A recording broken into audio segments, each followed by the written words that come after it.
تمام تعریفیں اللہ کے لیے ہیں، تمام تعریفیں اللہ کے لیے جو بہت زیادہ معاف کرنے والا، کرم کرنے والا، قدردان اور بردبار ہے۔ وہ اپنی مرضی، رحمت اور قدرت سے اپنی مخلوق کا انتظام و انصرام اور تدبیر کرتا ہے، اور وہی ہر چیز کا جاننے والا ہے۔ میں اپنے رب کی حمد و شکر بجا لاتا ہوں اس کی جانی و انجانی ان تمام نعمتوں پر جن کو اس کے علاوہ کوئی شمار نہیں کر سکتا۔ اللہ بہت بڑے فضل والا ہے، اور میں گواہی دیتا ہوں کہ اللہ وحدہ لا شریک کے علاوہ کوئی سچا معبود نہیں جو عرش کریم کا مالک ہے، اور میں گواہی دیتا ہوں کہ ہمارے نبی و سردار محمد صلی اللہ علیہ وآلہ وسلم اس کے بندے اور عظیم الاخلاق رسول ہیں۔ اے اللہ اپنے بندے اور رسول محمد صلی اللہ علیہ وسلم اور آپ کے آل اور معتدل منہج والے صحابہ پر درود و سلام اور برکتیں نازل فرما۔ حمد و ثنا کے بعد اللہ سے ڈر جاؤ، واجبات کی ادائیگی اور محرمات سے اجتناب کے ذریعے اللہ تعالیٰ سے ڈرتے ہوئے فلاح دارین اور اپنے جنت کے محلات کو حاصل کر لو۔ ارشاد باری تعالیٰ ہے، اور جو شخص اللہ تعالیٰ سے ڈرے گا اللہ اس کے گناہ مٹا دے گا اور اسے بڑا بھاری اجر و ثواب دے گا۔ اے لوگو، جو جنت چاہتا ہے وہ جان لے کہ جنت صرف اللہ وحدہ لا شریک کے ہاتھ میں ہے، اور اس نے اس کے حصول کے لیے ایسے اعمال بیان کیے ہیں جو موت سے پہلے کرنے ضروری ہیں۔ سو جس کا عمل اچھا ہوگا اس کا ثواب بھی اچھا ہی ہوگا، اور جو آخرت کو فراموش کرتے ہوئے صرف دنیا کا طلبگار ہے اسے دنیا کا مالک اللہ رب العالمین دنیاوی نصیب تو عطا کر دے گا، مگر آخرت میں اس کے لیے کچھ نصیب نہیں ہوگا۔ ارشاد باری تعالیٰ ہے، جو شخص جلدی والی دنیا کا ارادہ رکھتا ہو ہم اس کو اس میں جلدی دے دیں گے جو چاہیں گے، جس کے لیے چاہیں گے، پھر ہم نے اس کے لیے جہنم بنا رکھی ہے، اس میں داخل ہوگا، مذمت کیا ہوا، دھتکارا ہوا۔ اور جس نے آخرت چاہی اور اس کے حصول کے لیے بحالت ایمان بھرپور کوشش کی، پس یہی وہ لوگ ہیں جن کی کوششوں کی اللہ کے ہاں پوری قدردانی کی جائے گی۔ ہر ایک کو ہم بہم پہنچاتے جاتے ہیں، انہیں بھی اور انہیں بھی تیرے رب کے انعامات میں سے تیرے رب کی بخشش رکی ہوئی نہیں ہے۔ اور ارشاد باری تعالیٰ ہے، جس کا ارادہ آخرت کی کھیتی ہو ہم اسے اس کی کھیتی میں ترقی دیں گے، اور جو دنیا کی کھیتی کا طلبگار ہوگا ہم اسے اس میں سے ہی کچھ دے دیں گے، اور ایسے شخص کا آخرت میں کوئی حصہ نہیں۔ اور اللہ تعالیٰ نے فرمایا، اور دنیا آخرت دونوں ہی ہمارے ہاتھ میں ہیں۔ چنانچہ جو دنیا آخرت کا سوال کرنا چاہتا ہو وہ صرف اللہ تعالیٰ سے ہی سوال کرے۔ اللہ تعالیٰ نے جو کچھ اس دنیا میں عطا کیا ہے مسلمان اس سے انتہائی شاندار طریقے سے مستفید ہوتا ہے۔ وہ جائز و حلال چھوڑ کر ناجائز و حرام کو منہ نہیں لگاتا، غرور و تکبر اور اسراف کے بجائے ہمیشہ میانہ روی کی پابندی کرتا ہے، اور جو اللہ نے اسے دیا ہے وہ اس سے دنیا کی اصلاح کرتا ہے اور اللہ کے رزق سے نیکی کو فروغ دیتا ہے۔ جو اللہ اس کو دنیا کا حصہ دیتا ہے وہ اسے آخرت میں نعمتوں والے ابدی گھر کے لیے زاد راہ بنا لیتا ہے۔ اللہ تعالیٰ نے فرمایا، کچھ لوگ ایسے بھی ہیں جو کہتے ہیں اے ہمارے رب ہمیں دنیا میں دے، ایسے لوگوں کا آخرت میں کوئی حصہ نہیں۔ اور بعض لوگ وہ بھی ہیں جو کہتے ہیں اے ہمارے رب ہمیں دنیا آخرت دونوں میں نیکی و بھلائی عطا فرما اور ہمیں عذاب جہنم سے نجات دے۔ یہی وہ لوگ ہیں جن کے لیے ان کے اعمال کا حصہ ہے، اور اللہ تعالیٰ جلد حساب لینے والا ہے۔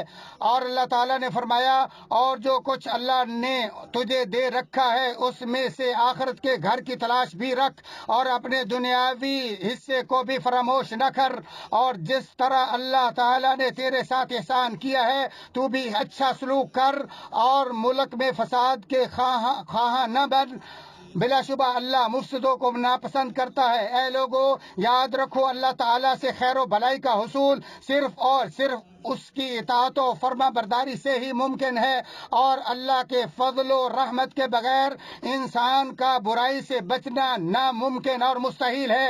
ارشاد باری تعالیٰ ہے، اور اگر تم کو اللہ کوئی تکلیف پہنچائے تو بجز اس کے اور کوئی اس کو دور کرنے والا نہیں ہے، اور اگر وہ تم کو کوئی خیر پہنچانا چاہے تو اس کے فضل کا کوئی ہٹانے والا نہیں ہے۔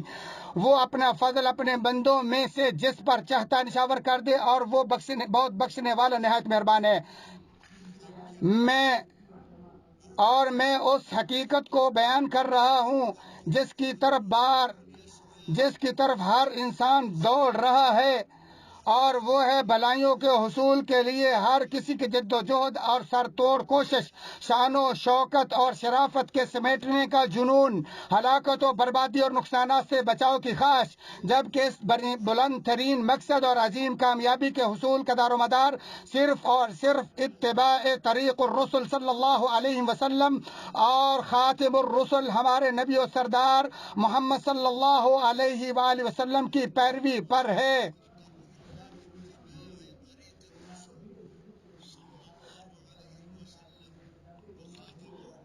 چنانچہ جس نے آپ صلی اللہ علیہ وآلہ وسلم کی پیروی کر لی وہ دنیا آخرت کی بلائیوں کے حصول میں کامیاب ہو گیا، اگرچہ اسے کوئی مکروہ مصیبت ہی کیوں نہ لاحق ہو۔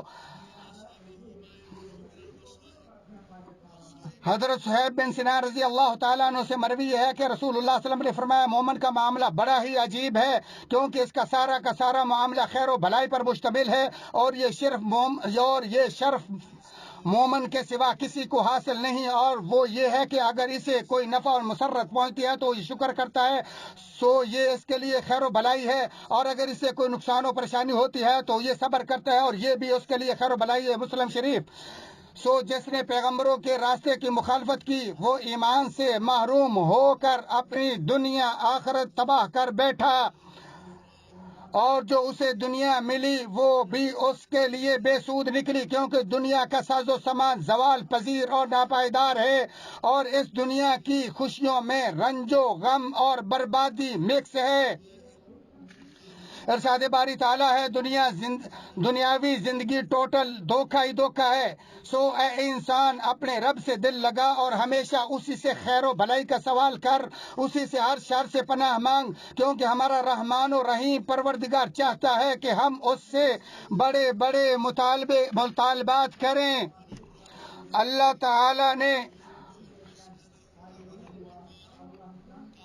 اللہ سبحانہ و تعالیٰ نے حدیث قدسی میں فرمایا، اے میرے بندو، اگر تمہارے اگلے پچھلے جن و انس ایک کھلے میدان میں کھڑے ہو کر مجھ سے مانگنا شروع کر دیں اور میں ہر ایک کو اس کا منہ مانگا مطالبہ دے دوں تو اس سے میرے خزانوں میں کمی نہیں ہوتی مگر اتنی سی جتنی سمندر میں سوئی ڈبو کر نکالنے سے ہوتی ہے۔ اسے مسلم شریف نے ابو ذر سے روایت کیا ہے، اللہ تعالیٰ سے عافیت و سلامتی کا سوال کرنا، دین کی حفاظت، ابدان کی عافیت و سلامتی، دنیا آخرت کے مفادات کے تحفظ اور خصوصاً اس سخت مصیبت اور تباہ کن آفتوں کی صورتحال میں انتہائی نفع بخش دعاؤں میں سے ہے۔ حضرت عباس بن عبد المطلب رضی اللہ تعالی عنہ سے مروی ہے، وہ کہتے ہیں کہ اے اللہ کے رسول صلی اللہ علیہ وسلم مجھے کوئی ایسی چیز بتائیے جو میں اللہ سے مانگتا رہوں، تو آپ صلی اللہ علیہ وسلم نے فرمایا اپنے رب سے عافیت و سلامتی مانگو۔ پھر کچھ دن رک کر میں آپ کی خدمت میں حاضر ہوں اور کہا اے اللہ کے رسول صلی اللہ علیہ وسلم مجھے کوئی ایسی چیز بتائیے جو میں اللہ سے مانگتا رہوں۔ آپ صلی اللہ علیہ وسلم فرمایا اے عباس، اے رسول اللہ کے چچا، اللہ تعالیٰ سے دنیا آخرت میں عافیت و سلامتی طلب کرو۔ اس حدیث کو ترمذی نے روایت کیا اور کہا یہ حدیث صحیح ہے۔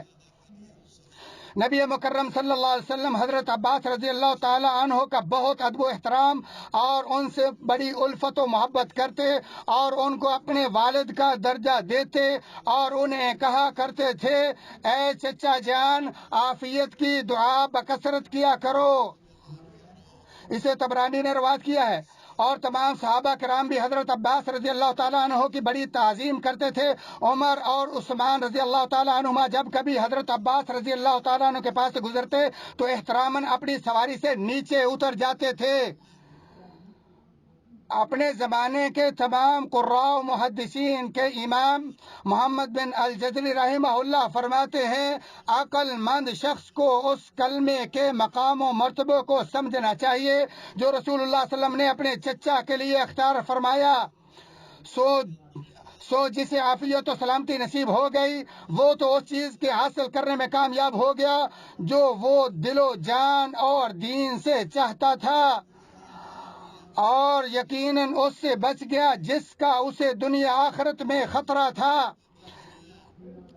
بلا شبہ عافیت کی دعا کرنا آپ صلی اللہ علیہ وآلہ وسلم سے متواتر ثابت ہے، اور یہی دعا لگ بھگ 50 طریقوں سے لفظی اور معنوی طور پر آپ صلی اللہ علیہ وآلہ وسلم سے وارد بھی ہے۔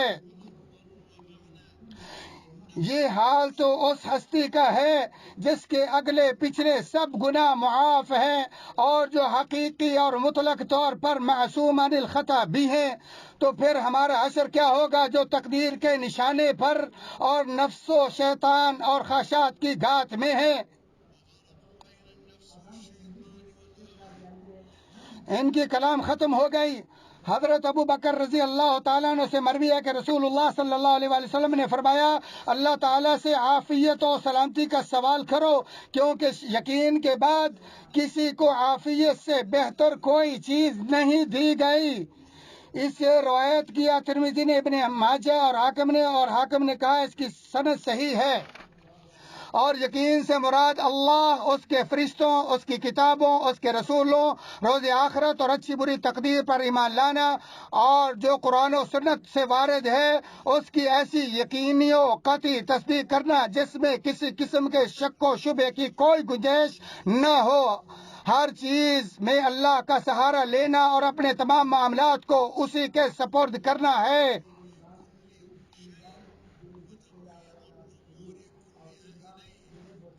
حضرت انس رضی اللہ تعالیٰ عنہ سے مروی ہے، ایک آدمی نبی مکرم صلی اللہ علیہ وسلم کی خدمت میں حاضر ہوا اور عرض کی، اے اللہ کے رسول صلی اللہ علیہ وسلم، کون سی دعا افضل ہے؟ آپ نے فرمایا، اپنے رب سے دنیا آخرت کی عافیت کا سوال کرو۔ دوسرے دن پھر وہ شخص آپ کے پاس آیا اور پوچھا، اے اللہ کے رسول صلی اللہ علیہ وسلم، کون سی دعا افضل ہے؟ آپ صلی اللہ علیہ وسلم نے اسے ویسا ہی جواب دیا۔ پھر وہ تیسرے دن آپ کی خدمت میں حاضر ہوا تو آپ صلی اللہ علیہ وآلہ وسلم نے اس دن بھی اسے ویسا ہی جواب دیا اور مزید فرمایا، جب تمہیں دنیا و آخرت میں عافیت مل جائے تو سمجھ لو کہ تم نے کامیابی حاصل کر لی۔ ترمذی شریف۔ حضرت ابن عمر رضی اللہ تعالیٰ عنہما سے مروی ہے، وہ فرماتے ہیں کہ رسول اللہ صلی اللہ علیہ وسلم یہ دعائیں صبح کے وقت اور شام کے وقت کبھی نہیں چھوڑی تھی۔ اے اللہ، میں تجھ سے دنیا آخرت کی عافیت مانگتا ہوں۔ اے اللہ، میں تجھ سے دین، دنیا، اہل و عیال اور مال متاع میں درگزر و عافیت کا سوال کرتا ہوں۔ اے اللہ، میری پردہ پوشی فرما اور خوف و خطرات سے مجھے پرامن فرما۔ اے اللہ، تو میری آگے، پیچھے، دائیں بائیں اور اوپر سے حفاظت فرما، اور میں اپنے نیچے سے اچانک دبوچ لیے جانے سے تیری عظمت کی پناہ میں آتا ہوں۔ صحیح حدیث ہے جسے ابو داؤد، ابن ماجہ، حاکم اور ابن حبان نے روایت کیا ہے، اور دعاؤں سے اللہ تعالیٰ ان وباؤں وغیرہ کو بھی رفع دفع کر دیتا ہے۔ حضرت سلمان رضی اللہ تعالیٰ عنہ سے مروی ہے، وہ کہتے ہیں رسول اللہ صلی اللہ علیہ وسلم نے فرمایا، دعا کے سوا کوئی چیز تقدیر کو نہیں ٹال سکتی اور نیکی کے سوا کوئی چیز عمر میں اضافہ نہیں کر سکتی۔ اسے ترمذی، حاکم اور ابن ماجہ نے، ابن حبان نے روایت کیا ہے۔ اسی طرح تمام کے تمام اذکار بھی وہ دعا و عبادت ہے جس سے اللہ وبائیں رفع دفع کرتا ہے۔ آپ ذرا نبی مکرم صلی اللہ علیہ وآلہ وسلم کے اس فرمان پر غور کریں جو آپ صلی اللہ علیہ وسلم نے حضرت ابو موسیٰ عشری رضی اللہ تعالیٰ عنہ کے لیے کہ لا حول ولا قوت الا باللہ پڑھو، یہ جنت کے خزانوں میں سے خزانہ ہے۔ بخاری و مسلم حضرت ابو ہریرہ رضی اللہ تعالیٰ عنہ کی حدیث جس میں انہوں نے کہا رسول اللہ صلی اللہ علیہ وسلم نے فرمایا لا حول ولا قوت الا باللہ 99 بیماریوں کا علاج ہے، اور ان سب سے ہلکی ترین بیماری غم اور پریشانی ہے۔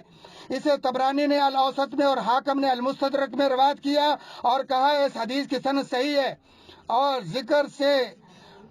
ذکر سے بھرپور استفادے کے لیے یقین اور حاضر قلبی ضروری ہے۔ اور بے شبہ اللہ تعالیٰ نے ہر بلائی کے طلب کرنے اور ہر نقصان دہ چیز کے رفع دفع کرنے کی دعا مانگنے کا مسلمانوں کو حکم دیا ہے، اور اللہ تعالیٰ نے اپنے اوپر توکل و بھروسہ، اسی سے سچی التجا، اسی پر دلی اعتماد کرنے کا حکم دیتے فرمایا اور اس ذات پر توکل و بھروسہ کرو جسے موت نہیں آئے گی، اور فرمایا سو اس کی عبادت کرو اور اسی پر بھروسہ کرو، اور جو اللہ تعالیٰ پر واقعتاً بھروسے اور اسی سے خالص التجا کی گارنٹی دے، اللہ تعالیٰ اسے اپنی حفاظت کی گارنٹی دیتے ہوئے فرماتا ہے جو اللہ پر بھروسہ کرے گا وہ اس کے لیے کافی ہوگا۔ اسلام نے اسباب کے خالق پر توکل کے بعد انہیں بروئے کار لانے کا حکم دیا ہے۔ اسامہ بن شریک رضی اللہ تعالیٰ عنہ سے مروی ہے، وہ کہتے ہیں میں نبی اکرم صلی اللہ علیہ وسلم کے پاس تھا کہ کچھ اعرابی آئے اور انہوں نے پوچھا اے اللہ کے رسول صلی اللہ علیہ وسلم کیا ہم بیماریوں کا علاج کریں؟ آپ نے فرمایا ہاں اے اللہ کے بندو علاج کرو، اس لیے کہ اللہ تعالیٰ نے جو بیماری پیدا کی اس کی شفا بھی ضرور پیدا کی ہے سوائے ایک بیماری کے۔ تو انہوں نے پوچھا وہ کون سی؟ آپ نے فرمایا بڑھاپا۔ اسے احمد اور ترمذی نے روایت کیا اور ترمذی نے کہا یہ حدیث حسن صحیح ہے۔ دعاؤں کے ساتھ ساتھ دعا کرنا اور عام و خاص تمام شروں سے پناہ مانگنا ان اسباب مقدرہ میں سے ہے جن کے بروئے کار لانے کا ہمارے رب نے ہمیں حکم دیا ہے۔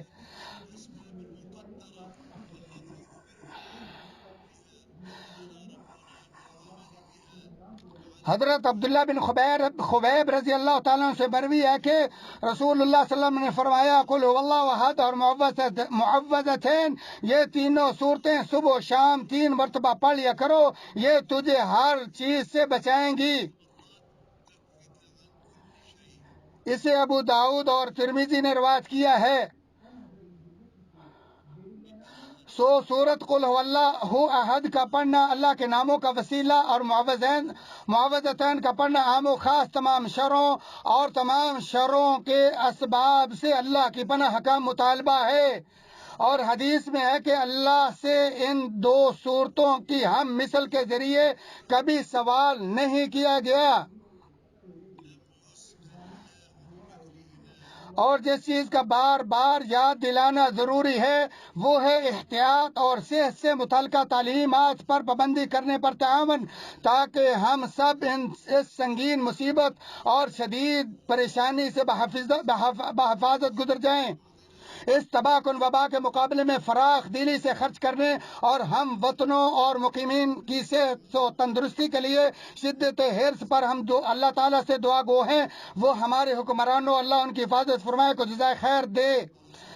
ہدایات و تعلیمات پر عمل درآمد کرنے سے اس وائرس کے نقصانات میں کمی واقع ہوگی اور اللہ تعالیٰ اپنے حکم سے اس بلا کو بہت جلد رفع دفع کر دے گا۔ اللہ تعالیٰ کی رحمت بہت وسیع ہے اور اس کی کشادگی اور فراخی بہت قریب ہے۔ ارشاد باری تعالیٰ ہے اور تمہارے رب نے فرمایا تم مجھ سے دعا مانگو میں قبول کروں گا، اور جو مجھ سے مانگے گا اپنے آپ کو بڑا جو مجھ سے مانگنے سے اپنے آپ کو بڑا سمجھتے ہیں وہ ابھی بھی ذلیل و خوار ہو کے جہنم میں پہنچ جائیں گے۔ اللہ تعالیٰ قرآن عظیم کو میرے اور تمہارے لیے باعث برکت بنائے، میرے اور آپ کے لیے اس کے آیات و ذکر حکیم کو نفع بخش بنائے، اور ہمیں سید المرسلین کے طریقے درست بات پر فیض یاب فرمائے۔ اسی پر اکتفا کرتے ہوئے میں اپنے اور تمہارے لیے اور تمام مسلمانوں کے لیے گناہوں کی بخشش طلب کرتا ہوں، تم بھی اسی سے بخشش طلب کرو۔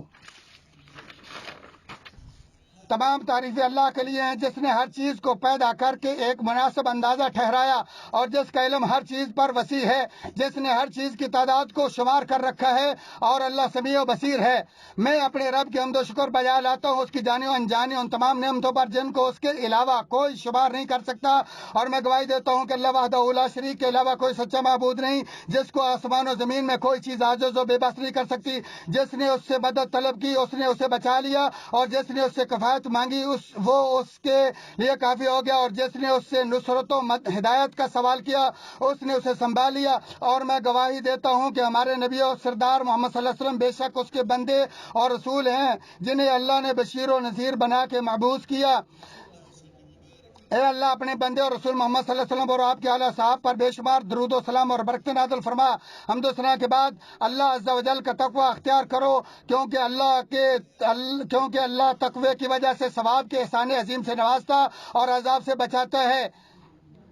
اے لوگو، جو کرب شدید پوری زمین پر پھیلا ہوا ہے وہ آپ کے سامنے ہے، اور اس عام وبا کو سوائے رب العالمین کے کوئی رفع دفع نہیں کر سکتا، اور شرعی اسباب اور حلال و جائز تجربات کو بروئے کار لانے پر باہمی تعاون اس کے ٹلنے کا ذریعہ ہے، اور پوری امت کی طرف سے عام توبہ اور اللہ سے معافی مانگنا اس کے دور کرنے کا سب سے عظیم سبب ہے۔ سو اللہ تعالی توبہ و دعا کی وجہ سے مہربانی کرتے ہوئے وہ بلائیں بھی ٹال دیتا ہے جس سے بندے عاجز و بے بس ہوں۔ اور نبی مکرم صلی اللہ علیہ وسلم نے فرمایا حلال و حرام دونوں بالکل واضح اور کلیئر ہیں۔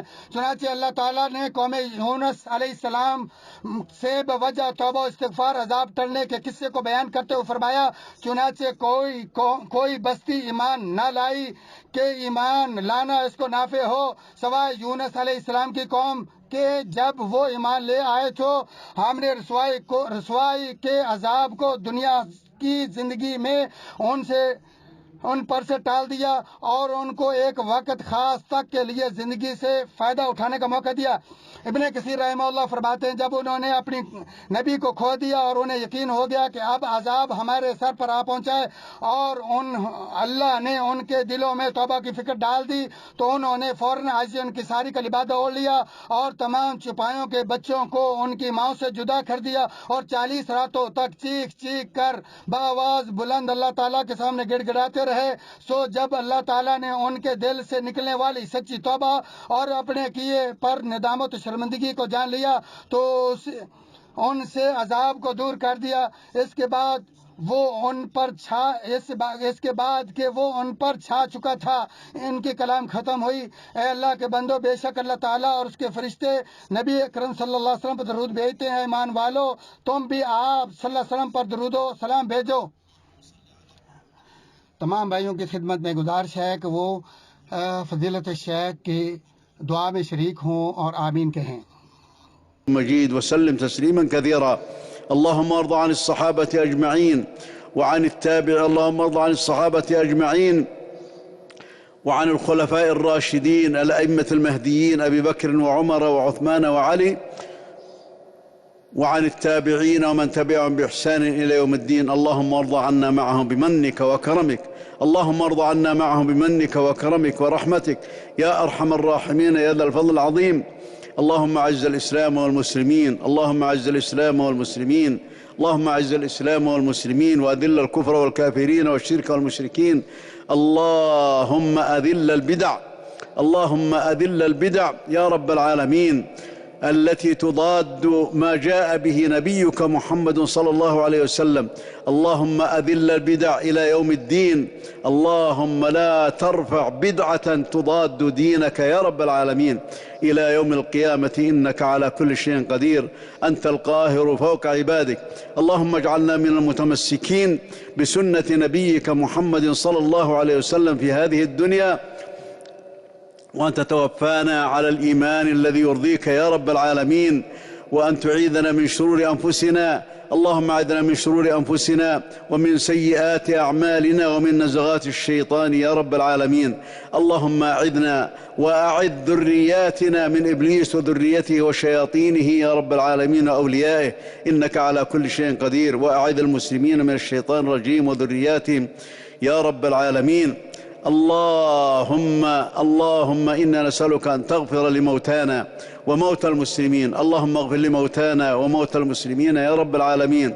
اللهم اكشف هذا البلاء، اللهم اكشف هذا البلاء عن الأمة.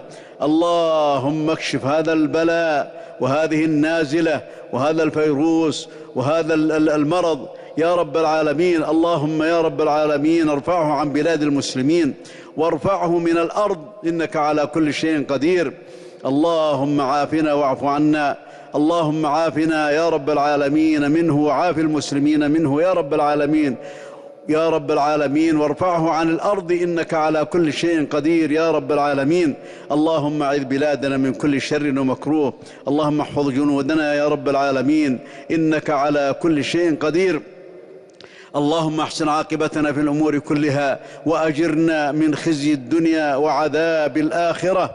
اللهم اغفر لنا ما قدمنا وما أخرنا وما أسررنا وما أعلنا وما أنت أعلم به منا، أنت المقدم وأنت المؤخر لا إله إلا أنت. اللهم لا تكلنا إلى أنفسنا طرفة عين.